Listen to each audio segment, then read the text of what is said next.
السلام عليكم. العياشي قفل المئزر تاعك روحنا نترينيو بوليتيك.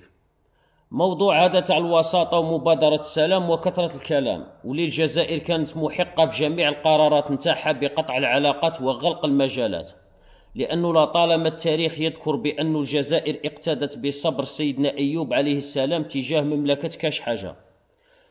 الموضوع هذا انت كعبد عياشي لا يحق لك المشاركة فيه، بحكم أن المملكة نتاعك ما عندها السيادة، وبحكم أن الجزائر في موقف قوة، لأن الوساطة هذه طلبت من الجزائر، طلبت هذه دير تحتها زوج سطور ماشي فرضت.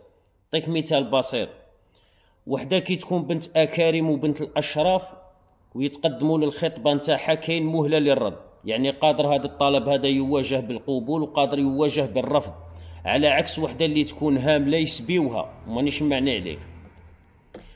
قلت لك لا يحق المشاركه لك في هذا الموضوع بحكم انه ما عندك السياده، وبما أن الوساطه هذه لم تطلب من طرف الملك او لم يوكلها لاحد من المسؤولين. وما تقوليش الملك نتاعي ما يرضاش، لانه الملك تاعك لو انه ما يرضاش انه تطلب الوساطه باسمه وباسم المملكه المروكيه من طرف دول اجنبيه. يعني الوساطة هذه الدول الأجنبية هذه بحكم أنها دول قوية ودول عظمى حفاظا على ماء الوجه تطلب الوساطة لمصالحها في المملكة المروكية باسم المملكة المروكية. يعني ما مشي توسطوا المصالح نتاع الشعب المروكي ولا فتح الحدود ولا كما راك تتوهم، راهم يتوسطوا للمصالح نتاعهم باسم المملكة نتاعك. يعني المملكة نتاعك مجرد حبر على ورق تستعمل للبزنس. يعني الرد اللي راح تسمعه راح يكون الرد على المسؤولين نتاعكم اللي هما الدول الأجنبية.